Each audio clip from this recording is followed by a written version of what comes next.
Alright, now we're back, and I just finished putting the red wash on all of their parts, and they're all dry.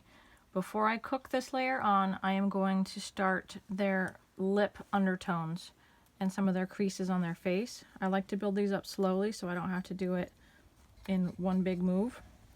We're going to get rid of that jar because it's not the kind of paint that we use for this. It needs to be a little thicker. Again, this is the Baby Quid Granaminizone Covered Crimson #1. So my paint on my lid is a little bit thicker.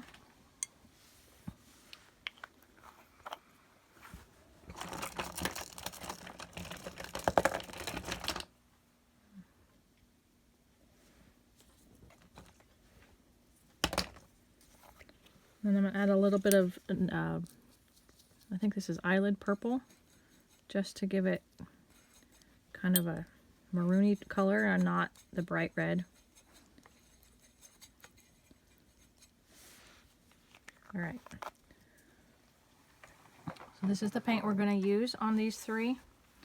I'm going to do all three lips so that you can see them. And hopefully you can get up and as close as possible so that you can see the process of them.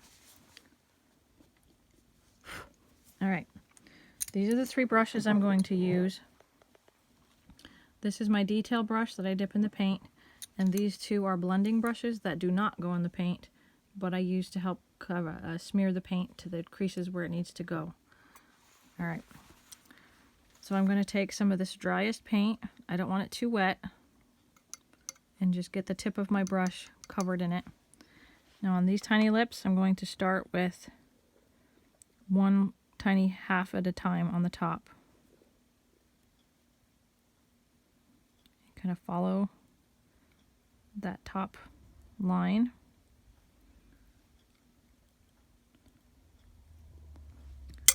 And then I'm going to take my blending brush, I'm going to gently grab that and tap it so it kind of blends it in so it's not a solid line, and then just pull it down towards the lip.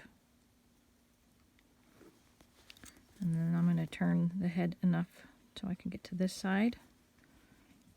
These kind of cute tiny puckered lips are hard in some respects because there's not a lot of lip to work with.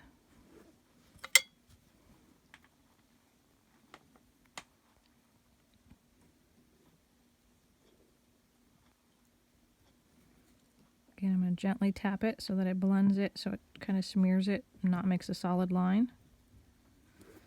Alright, so that's the top line. I'm going to flip the head over.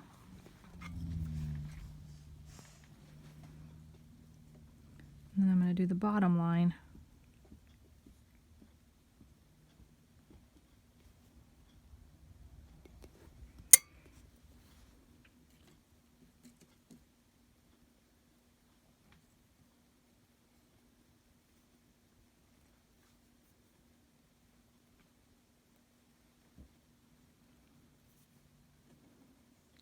These fine details kind of make or break your kit. If they're not really on par, then they don't look as classy and realistic as they could. So really take your time on making these. Don't go too big. Try to stay within the bounds. And if you can see this little lip, it has this extra little chunk of skin right here. That is not to be confused with the bottom lip. That is not meant to be painted. So if you see that on a kit, leave it white or leave it the flesh color and not the color of your skin. Okay, so the last thing for this particular step is I'm going to paint a line right down the middle,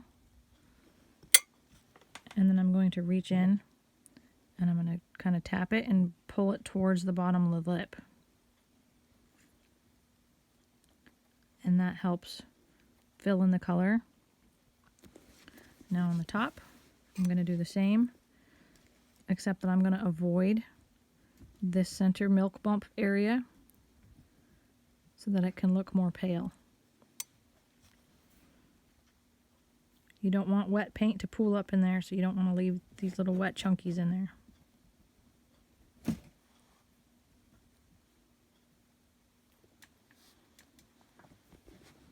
Alright, so That is the base layer of this lip, or this little baby's lips.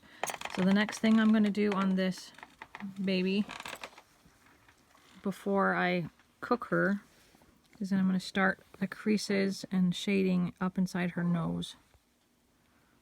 And again, that's just with the darkest paint. I'm just going to kind of roll around the outside of her nose.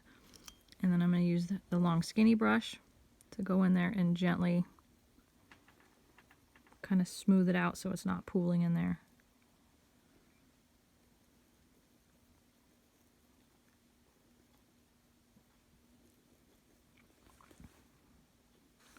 That gives it some depth. Alright, and then I'm going to give a little bit of color to the outside of her nasal flanges. I'm going to use this color to just gently, or this brush to gently just tap that. I don't want to smear it, I just want to smooth it in so it doesn't look like a big solid line.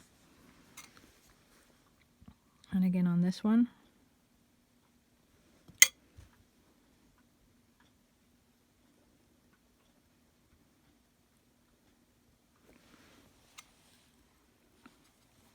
And then on the eye creases, these deepest, darkest ones.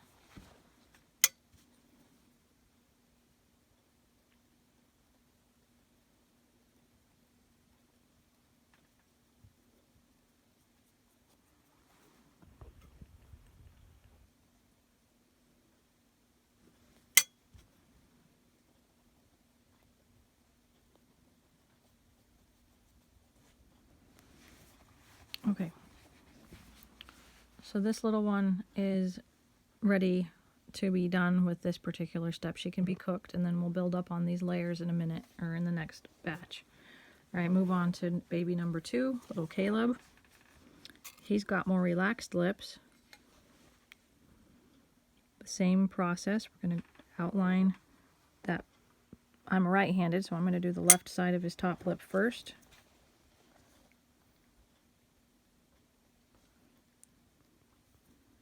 I'm going to just gently touch it so that it smooths it, and without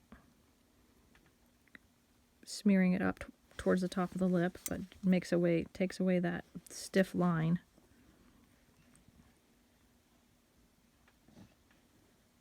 And again on this side.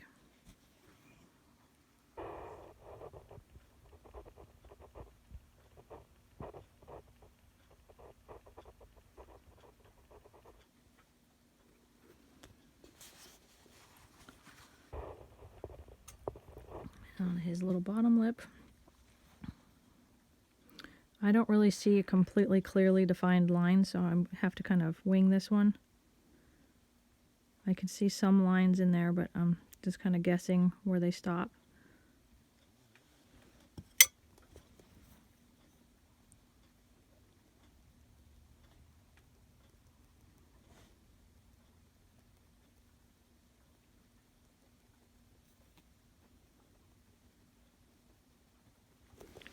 Okay, so now I'm going to go in to do the center line.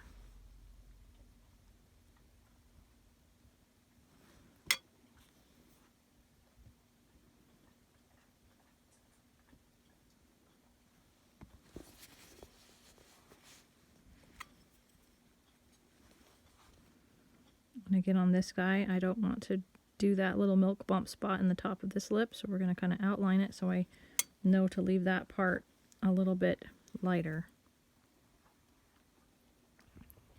We're going to shave that area and below it, and then come to the other side of it.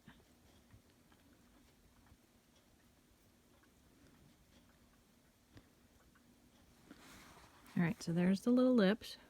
Hopefully they're nice and clear on the video. And this guy has teeny tiny nostrils. I'm going to put a little bit of paint up there.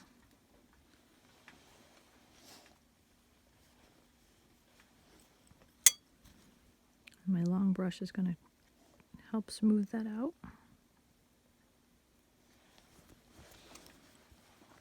And then his little nasal flanges. Give a little outline on there.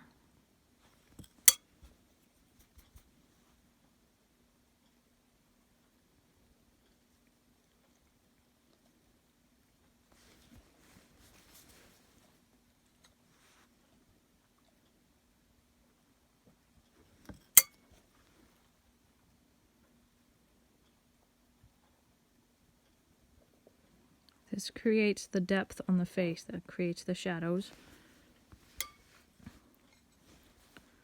Then a tiny little line on the eyelids.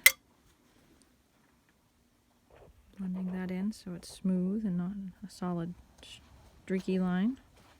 And then empty out the paint on the brush just on the top eyelid, just whatever little bit is there.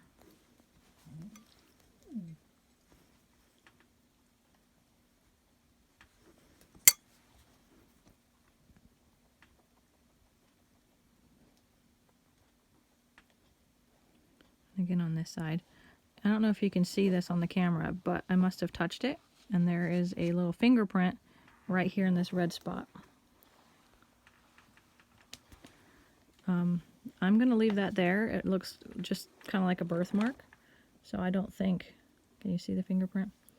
That's what happens when you touch your paint while it's still wet, and it leaves a mark. So I'm going to leave that there because it looks to me like it could be a little birthmark, just right up here. And those little imperfections just add different reality and depth to the kit. Alright, so the last lips on this last baby, she is just puny. So her lips are hard to begin with because she's just such a tiny thing.